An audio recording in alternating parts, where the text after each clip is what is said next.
It all started on a bitterly cold night when snow was swirling in the air. Out of nowhere, my cell phone rang. Picking it up, I was greeted by the wrathful voice of my mother-in-law on the other end. It's because of you that my daughter's in this state. Her face is unrecognizable. It's atrocious. You need to take responsibility. Why did you abandon my daughter? You're despicable. My name is Amy, and I'm 33 years old. I live with my husband, Zach. Zach has his parents and an older sister. That single phone call from my mother-in-law that night turned my life upside down. Give me back my lively girl! Why did you do something so horrible? I swear, I'll make you pay for this. I'll never forgive you. My mother-in-law, possibly out of shock, was making no sense. All she did was spew venom at me. Mother-in-law, please calm down. I have no idea what you're talking about. Even in my confusion, I tried my best to console my mother-in-law, desperately trying to listen to what she had to say. But all my efforts were futile. You have no right to be calm at a time like this. It's all your fault. And yet, you have the audacity to say such things. Why didn't you help her? Why did you abandon her? My mother-in-law was just yelling loudly while crying, and there was no conversation at all. Even when I told her to speak slowly, it was like my voice was not reaching her ears, and my mother-in-law's vitriol continued endlessly. My father-in-law, who seemed to have been behind my mother-in-law, took over the phone. Amy, I hope you understand what you've done. Do you understand the state our daughter is in now? Fortunately, her life is not in danger, but she has severe injuries. Why did you let her suffer like this? Since my father-in-law was a little calmer, I honestly told him, Father, I'm sorry. I really don't understand what you two are talking about. What on earth happened? He looked perplexed that I knew nothing, but somehow I got him to tell me the story. It was content that made me doubt my ears. My sister-in-law, a single mother, was living with her young child about a 20-minute walk from my home. She had a young boyfriend who she had been dating for some time, and he frequently visited. I had heard from Zach that he had a quick temper and had often raised his hand to my sister-in-law. Apparently, his mood was bad last night, and my sister-in-law suffered from more violence than usual. She felt danger to their lives, so she picked up her child in a frenzy and ran out of the house into the falling snow. Without anywhere to go, my sister-in-law thought of her brother, who had lived nearby, and ran desperately, hoping to find refuge at our house. When my sister-in-law rang the doorbell, Zach, who was home at the time, answered. My sister-in-law stood outside the door, holding her child in her only clothes, her face bruised and gasping for breath. Anyone would have known at first glance that something was wrong, but Zach did not show concern for his own sister. Instead, he seemed a bit irritated and said, If I let people in without permission, Amy will get mad. Sorry, but can you go home? She's scary when she's angry. You understand, right? Please leave. And turned her away from the door. My sister-in-law couldn't believe what her real brother had said, but she was in immediate danger and needed to hide somewhere, so she begged him in tears. At least lend me money for a hotel. She had left in a panic and didn't have her cell phone or wallet. But Zach said something even more astonishing. There's no way I have that kind of money. There's money in the house, but there's no way Amy would let me use it without permission. If I did something like that, she'd divorce me. Sorry, but could you try somewhere else? It's cold, so I'm going in. See you. And he closed the door, coldly sending my sister-in-law away. In utter despair, holding her young child, fearing that the two of them would freeze to death, she trudged back through the snow and reluctantly returned home, only to be met with even worse violence from her enraged boyfriend. My sister-in-law was beaten until her face was unrecognizable, and the child was kicked and lost consciousness. She tried to stop him by clinging to her boyfriend, but the violence only escalated, and her screams echoed through the neighborhood, along with the sound of breaking dishes and things being destroyed. A passerby who heard this and realized something was wrong reported it to the police. After that, my sister-in-law and her child, who had been beaten all over and collapsed, were found and immediately taken to the hospital in an ambulance. Now, although they are conscious, they are seriously injured and have been hospitalized with a prognosis of 1 month for full recovery. I got home late last night because of work, and my sister-in-law did not come after I got home. If I had been there, I would have never turned her away. If I had seen my sister-in-law in that state, I think I would have immediately judged it to be dangerous, let her in, and then called the police. I don't understand why it is believed among my in-laws that I was the one who turned her away. And on top of the shock that such a terrible thing happened to my sister-in-law, I couldn't organize the reality that my in-laws were crying and blaming me for this, and I was very confused. Despite my father-in-law's relentless accusations, I knew I had to clear up the misunderstanding. Frantically, I explained. I wasn't home when sister-in-law came by. I worked late last night at the cafe I run. Had I been home, I would have noticed her unusual behavior and let her in. I would never turn her away. Please give me some time to figure out what happened. Although he wasn't convinced, he seemed to cool down and hung up the phone. That day, I was working late at my cafe, developing a new menu. I had informed Zach about the expected time I'd be home, but I ended up working longer. I ended up missing the last subway and had to take a taxi, not arriving home until past midnight. When I got home, I saw Zach, but he didn't mention a thing about his sister. I was confused about why he had done what he had, so I confronted him after he came home from work that night. His response was shocking. I could tell something was wrong when she showed up, but I was just about to enjoy my beer, and it was cold outside, so I wanted to close the door quickly. Plus, I didn't think there was anything I could do about it. I couldn't hide my anger at his selfish excuse. Didn't you feel anything seeing her like that? Why couldn't you at least let her in? She's been through a lot since you turned her away. When I detailed his sister's current condition, he justified himself by saying, "Remember how you used to complain when my parents dropped in without notice? I thought I was being considerate by not letting her in, thinking you wouldn't like it. What did I do wrong?" Turns out, he had assumed that I would be bothered if his sister showed up unannounced and turned her away. I asked him another question. Why didn't you lend her any money? You could have done that much, couldn't you? He responded, I was taken aback when she asked for money. I'm short on cash right before payday. I just lost money playing slots recently, and I hardly had $10 in my wallet. If I gave her our household money, I knew you would get mad, so I refused. I don't see anything wrong with what I said. I was speechless, completely shocked. I had always thought he was a bit self-centered, but he also had many good qualities.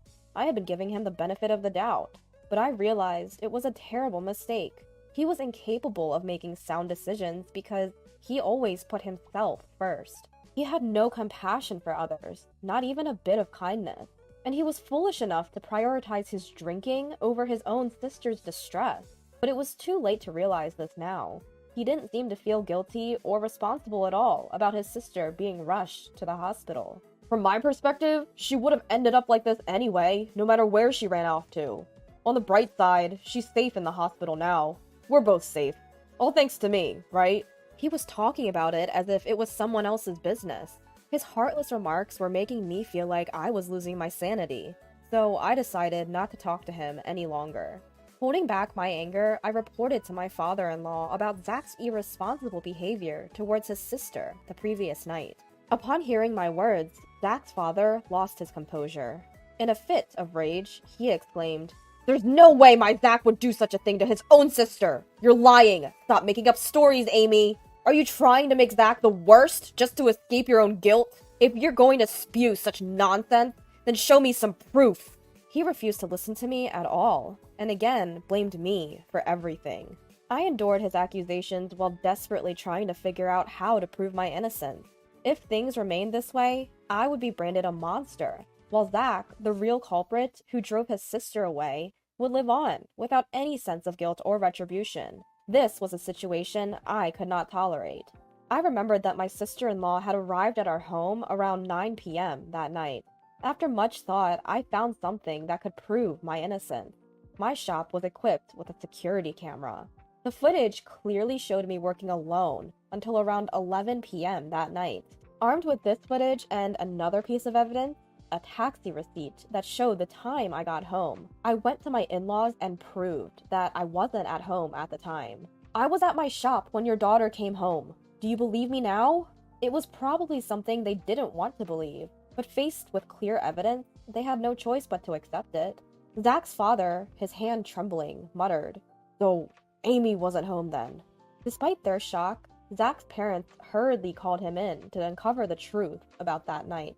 The moment he arrived, they fiercely demanded, "Why did you drive your sister away?"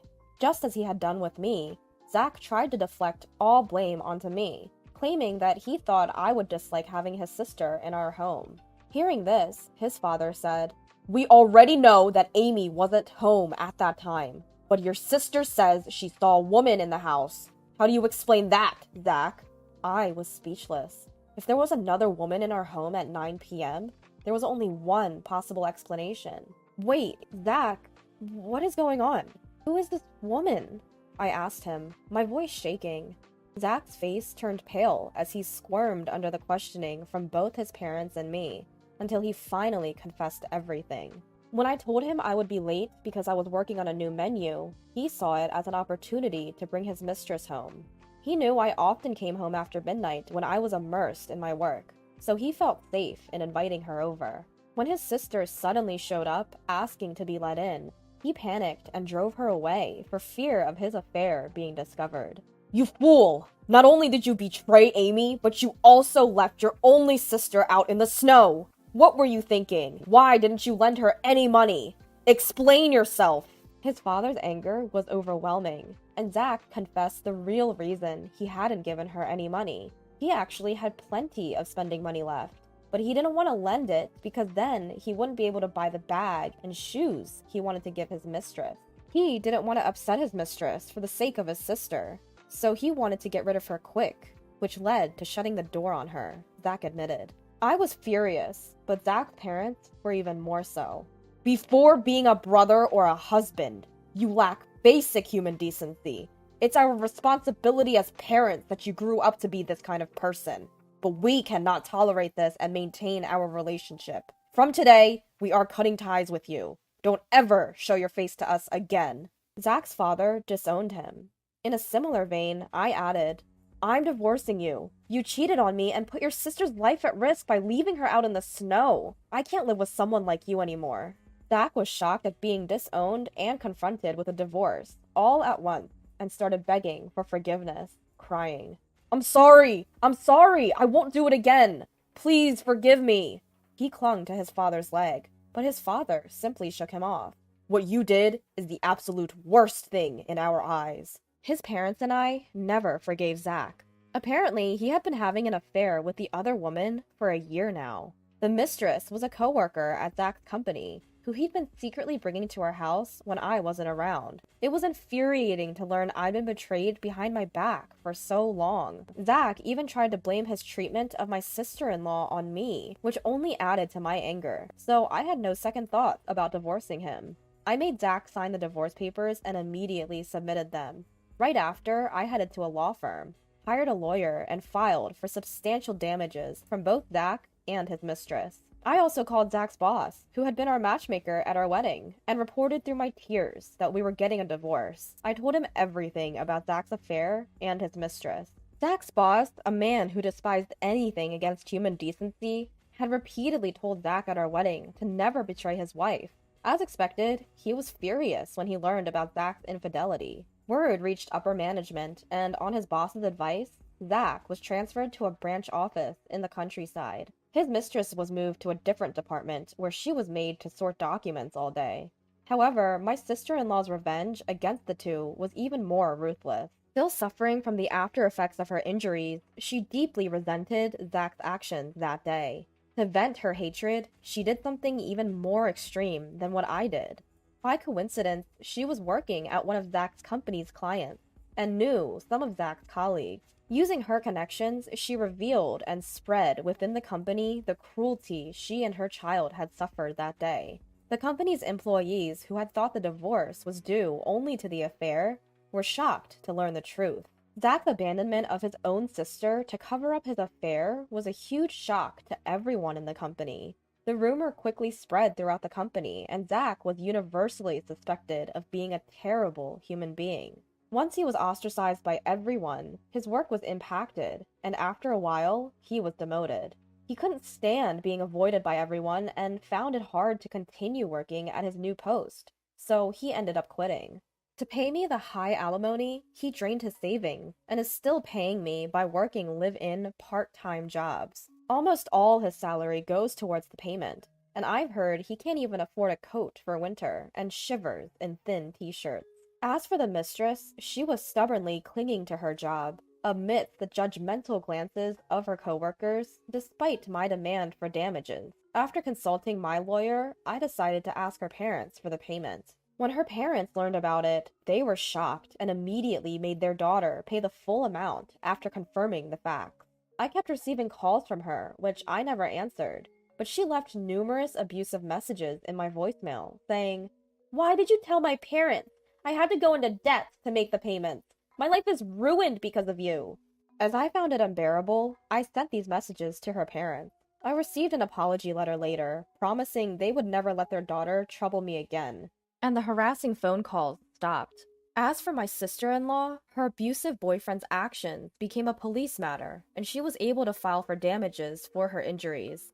It had been tough, but she finally managed to break up with him. My in-laws and sister-in-law apologized to me for initially suspecting me and for Zach's infidelity. Of course, both were painful experiences for me, but I could understand their outrage and loss of composure when they saw their daughter taken away in an ambulance after such severe abuse. After all, Zach's affair wasn't their fault. I didn't hold a grudge against them. On the contrary, I wanted them to properly heal the emotional wounds of my sister-in-law and her child, who had such a terrible experience. If I were in their shoes, I'm sure my parents would have reacted the same way. Furthermore, my in-laws and sister-in-law are fundamentally decent people. Now that I've divorced Zach, I'll probably never see them again, as they are now strangers to me. But I sincerely wish them well and hope they take care of themselves.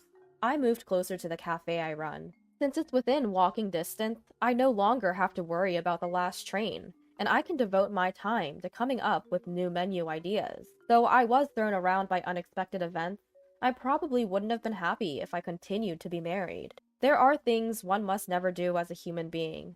I firmly intend to always keep that in mind and live a life I can be proud of.